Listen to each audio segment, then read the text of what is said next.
everyone, it's Natalie. I'm back again today to talk about what we always talk about. I would like to address that there are parents out there right now that are not monitoring. It's my dyslexic tongue. I apologize. They are not in control of their children's YouTube. Okay, so they do not have settings where my settings are set for adults only.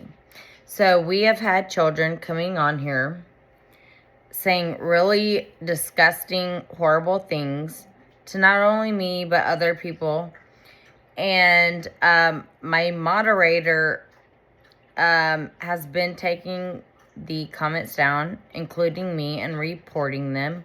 I did get confirmation from YouTube that one channel was taken down. I have receipts. However, hey Bryce, remember I'm on a video.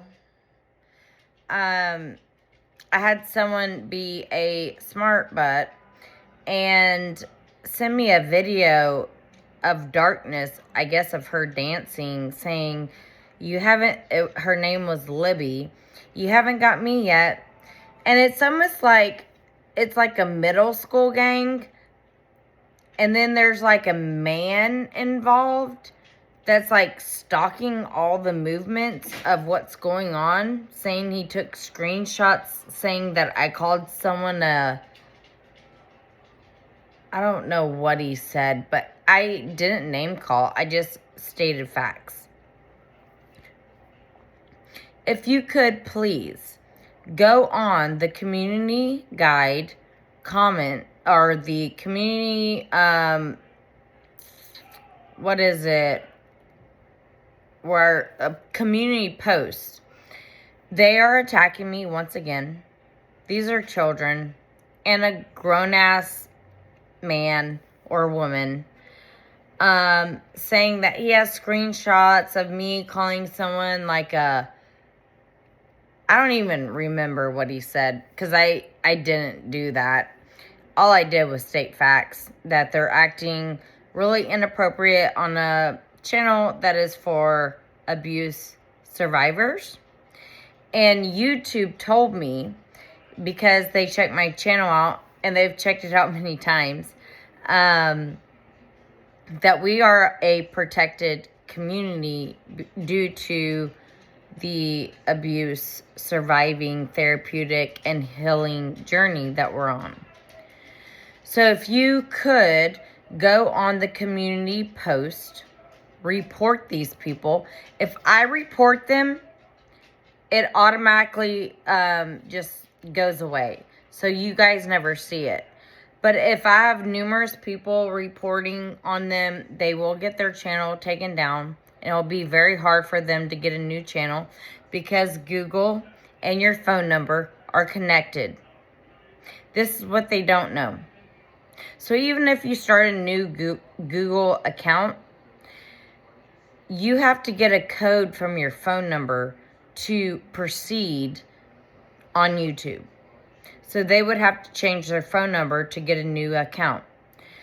I do have receipts of the support team showing me that this one individual was violated our protection. If you say anything abusive, harassing, or bullying to a protective group like ours, you're automatically canceled. They will take you away. So I went back on her account. It is blank. It's not there anymore. So I had a bunch of people just like saying you're calling someone this name and that name and they were 14. Well, first off, my settings are for 18 plus. And so for those people that criticize me about my parenting style, obviously we're children. Did not know that. So they need to, I guess, check their own parent for allowing them to be on 18 plus YouTube channels, because we all know the dark side of YouTube, and it's very disgusting. So, if you could report these people, I'd appreciate it. It is a post, so go on the community post, report them. I can't report them until everyone else reports them because they get knocked off. Tim accidentally, wasn't his fault, removed one because it was super nasty. I reported the video that was sent to me harassing me.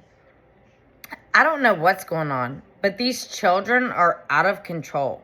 So they want to talk about my parenting skills when they're acting like that, and it shows that they don't have parents that really care about them. So let's move forward. Thank you for doing this. I appreciate it. I'm tired of it. I'm just, it's so unnecessary. These children that come on these support groups and abuse us further or harass us or stalk us is super creepy, especially that one person. How does he know, these people are underage, or she, whoever it is? I don't understand how they know that, because I don't know that. I'm set to 18 plus, right? Anyways. I had a super good day today. I was able to go sit by my ducks at the river and watch them while I drank my coffee, and just kind of got ready mentally for the day, basically. And I found that just being over there in the morning for 20 minutes and just sitting by the ducks and watching them, drinking my coffee, maybe watching a little bit of shows here and there, or how to cook this or that, because y'all know I love to cook. It has really helped my healing journey. And so I recommend that if you're in a situation where you're trying to heal, because I've made this, going to the duck pond after, because my son has to be at school at 7:45. I don't have to be at work until 8:15. So there's a gap there. So I found peace in nature. And so if you can find peace in things that you enjoy, like drinking a coffee, watching the ducks, watching the geese, watching this beautiful bridge that the Germans built for their German parties they used to have back there. I probably should walk the trail, honestly, but it's been too cold. If it warms up, I'll probably take a walk in the morning with my coffee. Just, it's just a healing journey. So you never know, what road you're going to go down when you're healing. But if you find serenity or peace in, the little things in life, like nature or walking or stuff like that, you need to make it a habit, like I have. I've been doing this for 3 years now. Drop my son off, go watch the ducks. And, I think nature heals one's soul, especially being in the sun during the summer, not wearing sunglasses and just not looking at the sun, but letting that serotonin in your body just heal you and just make you feel good. Taking naps on, if you do have little couches. Bryce, can you turn it down just a little bit, bud? I'm almost done, sweetie. We have little couches outside during the summer. So me and my dogs go out and I'll take a nap with them outside because they're pretty well trained. They stay in our yard. We don't have a fence or anything. And they just enjoy it. I enjoy seeing my flowers. I enjoy planting seeds. I like planting seeds better than planting flowers because it shows growth. And like some seeds actually take 365 days to actually germinate. And so I'll wait a full year to see my progress from the last summer. And it's really enjoyable. And so it's just like the little things. Like you think like when you're on your healing journey, you have to do like these big things to make you heal. No, it's the little things that make you heal. It's taking walks. It's meditating if you meditate. It's focusing on your future. It's making plans for your future, vacations or whatever it is that you have going on. The little things like playing with your dogs is a huge thing of mine. Like they get frisky around 6, 7. And so we play and stuff like that if they're in the mood to do so. And spending time with family members like your son, daughter, your husband, watching a movie before you go upstairs to bed. But it's a Friday, so we're good. Just doing like little things like that. Cooking your favorite dish, even if it takes a minute. Doing things that bring you peace and joy and harmony within oneself, right? So you're trying to piece back together that puzzle that was broken apart, because that's really what you're doing. You're trying to, like, you were mismatched like this with the narcissist when you're really supposed to be like this, right?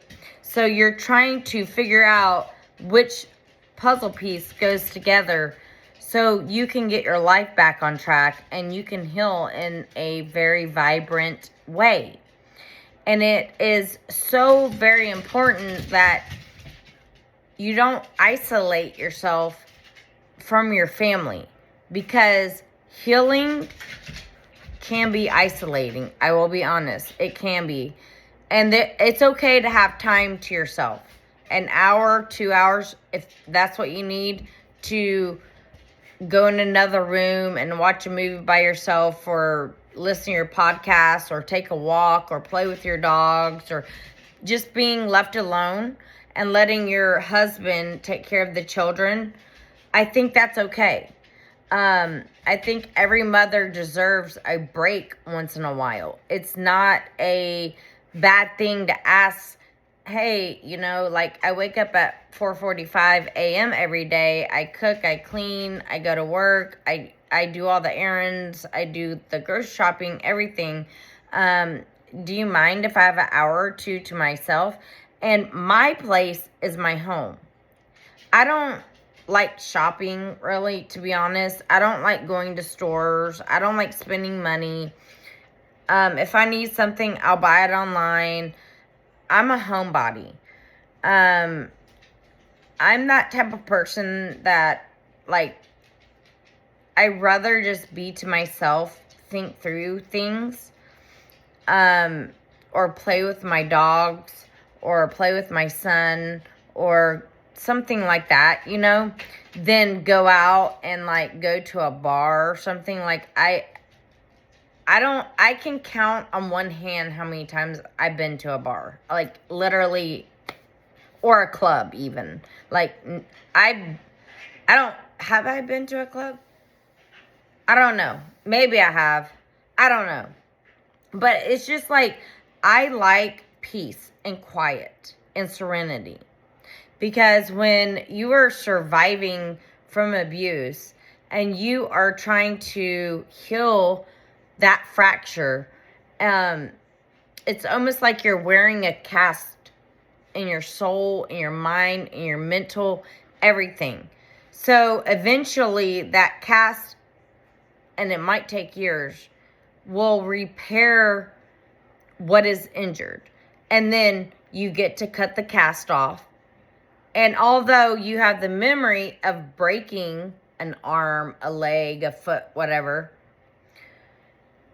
it doesn't bother you as much as it did when you had the cast on or when it was broken.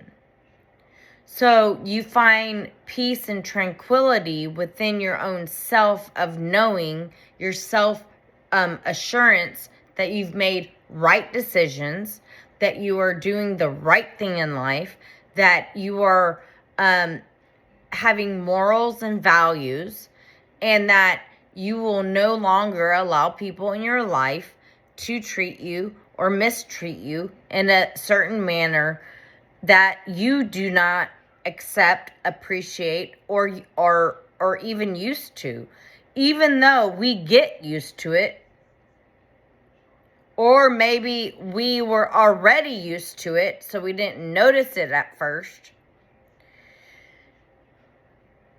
We just want to escape from that situation. And sometimes we need to be alone to think through things. And that's okay. That's fine. So if you were to go to a counselor, you'd be gone for an hour 15 minutes from your family. So that'd be okay. I gotta let my dogs out. Hold on 1 second. Come on, guys. Come on, hurry up.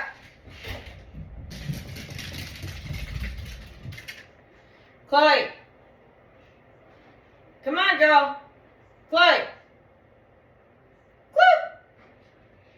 Come on, outside, girlfriend. Chloe. Really? Come on, let's go, girl. Old 17-year-old. Yeah, let's go outside.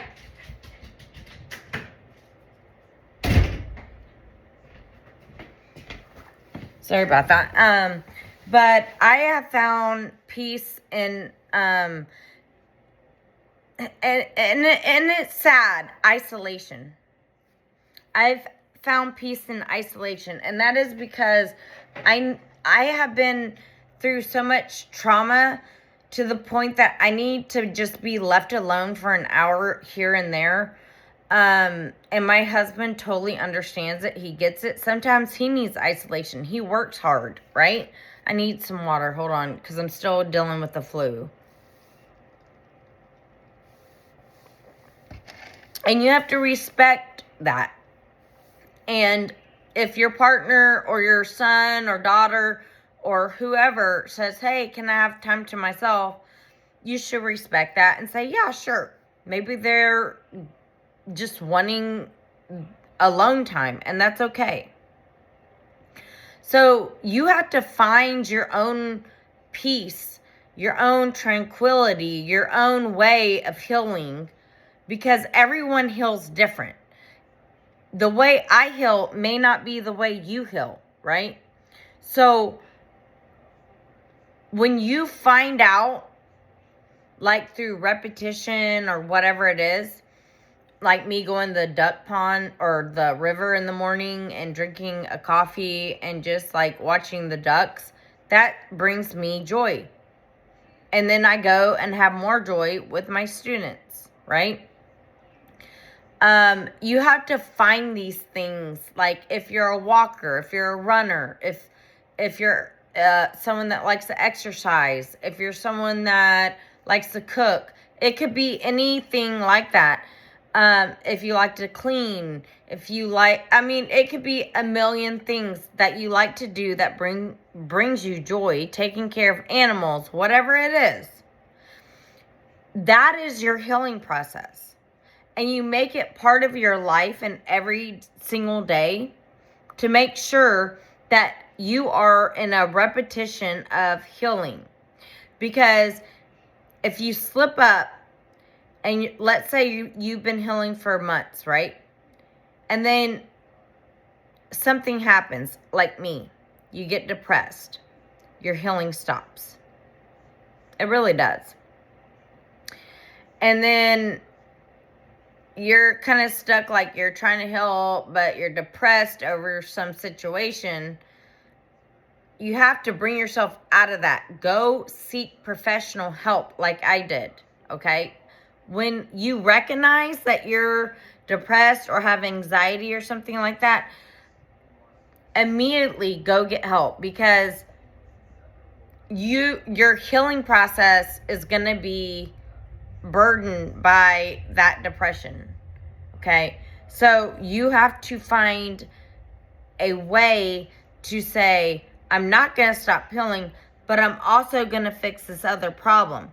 And there could be death in family, in your family. There could be a car crash. There could be medical things. There could be all this stuff that happens in everyday life that could stop your healing. But you have to think, although these tragedies happen, you can also still continue healing. It may not be as fast as it once was, but you're still doing repetitive things to help you heal. So whatever that thing is that you love to do, keep doing it, even if it seems like a burden that day because something happened within the week that just brought you down or caused you trouble or whatever it was, and you're exhausted. What I notice in the morning is when my alarm goes off and I didn't go to bed by 9 and it's 4:45, I'm like, I do not want to get up. I'll be honest. I really don't. But I know I got to just sit up, put my feet into my my house shoes, and just go marching on, and just keep that repetitive cycle, because I know that's what is healing me. Like me personally, I know that I need structure in my life. So I know I need a time to wake up, a time to shower, a time to do my makeup and hair, a time to go to school and work, a time to pick up my kid, a time for him to do his practices and whatever sport, and then games, a time to clean home, a time to, like, these things, these structures have helped me heal, because it doesn't give me time to think about past trauma.